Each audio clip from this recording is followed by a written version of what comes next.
I was the biggest procrastinator in the world. I have thousands of ideas.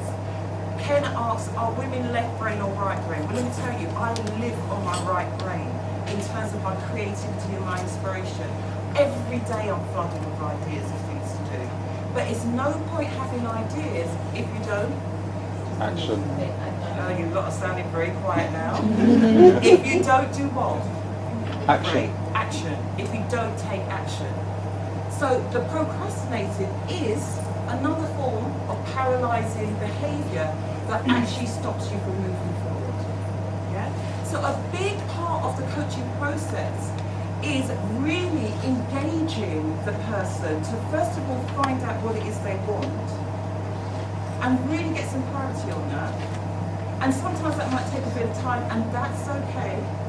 And then once you've done that, you're working towards finding a way of making that happen. And that's what I want to do tonight.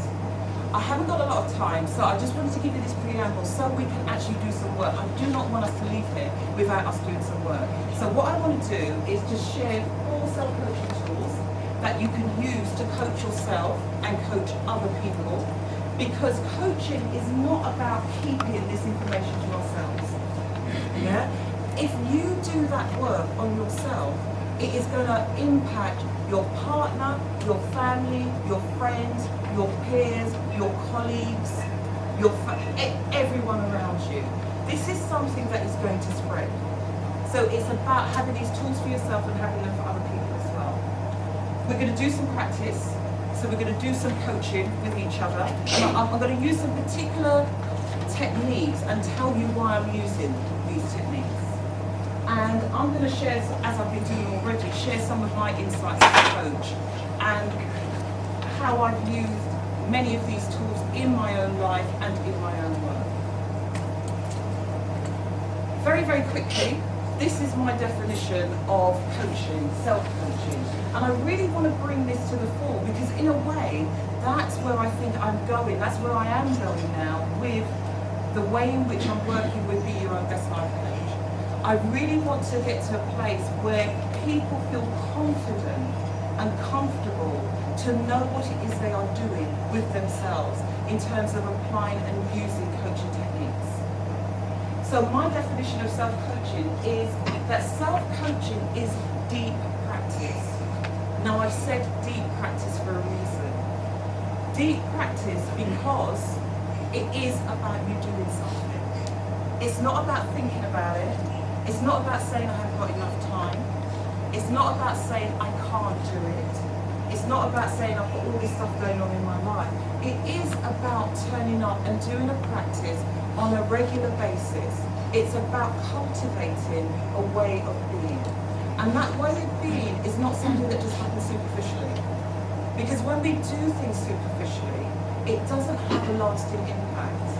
And the thing with self-coaching tools is we are embedding something that is about us changing our lives.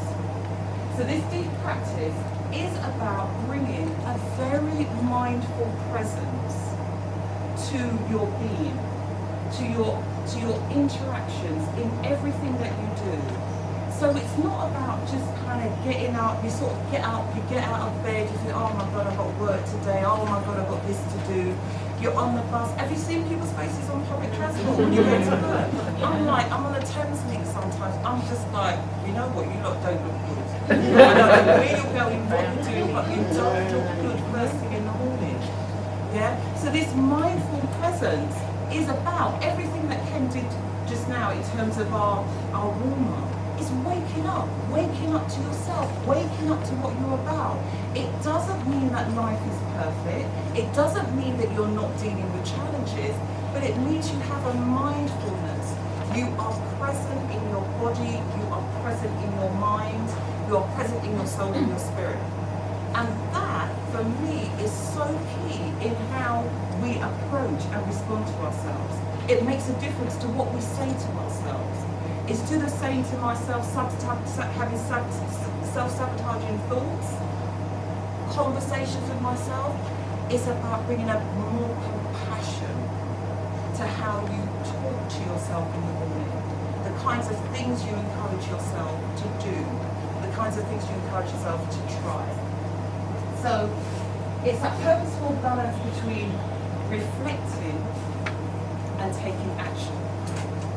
I don't know how many of you, but actually because you've all said, or many of you have said, that time is an issue, let me ask you, how many of you really feel like in your week you have time to reflect? You put your hands up. Okay, how much time do you have to reflect? How much time do you stay reflective? Brilliant. Bathroom. First thing maybe in the morning or last thing at night. Okay. And how long does that take? Yeah, okay, so great. You had it's like a ritual.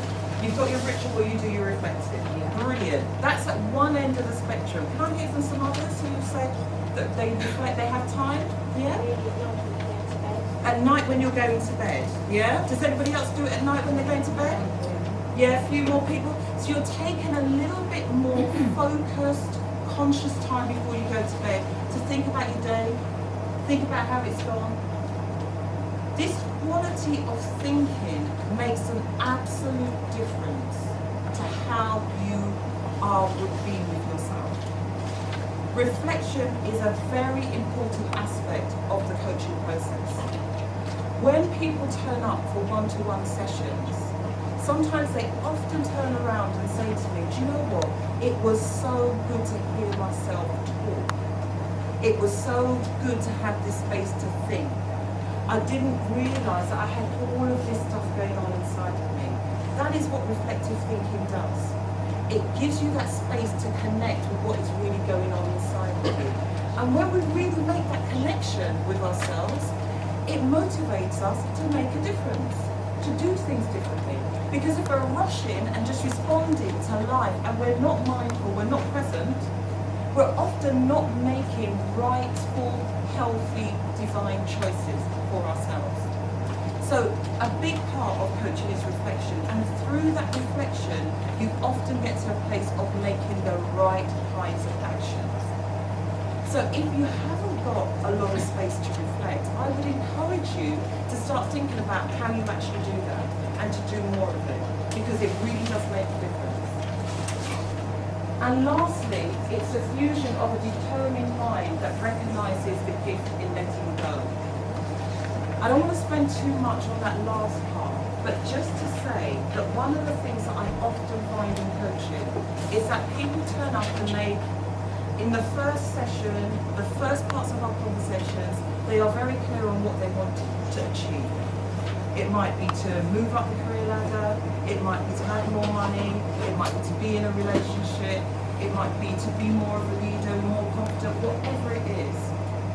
But often what happens, once they engage in the coaching process, they often find that actually, once they go underneath those initial thoughts, those initial feelings about what it is they think they want in terms of the subconscious mind, and go deeper into themselves, they often find that there is something completely different that actually is going to make a difference to how they feel about themselves, how satisfied they feel. And that really is the art, and that's a whole other seminar, about having the faith to be able to let go of what we think our outcomes are. So for me, that is sometimes letting go of what I think success looks like, and remembering that success is right here now with whatever I'm doing, and not always where I want to get to. Yeah, so that art of letting go is also an important part of the process. So this is my definition of self-coaching. So, what do I want to introduce us to today? 4 cornerstones, and I want us to get quite quickly into practice, so I don't want us to lose the time. So, the first one is about questions. A big part of the coaching conversation is the quality of the questions that you ask. I love the fact that you already start to have that conversation. One of the big parts of asking questions in coaching is that coaches are trained to be very curious. I love the fact that this question came up in your conversations already today. Ken had no idea about what I was going to be presenting about. curiosity is one of the most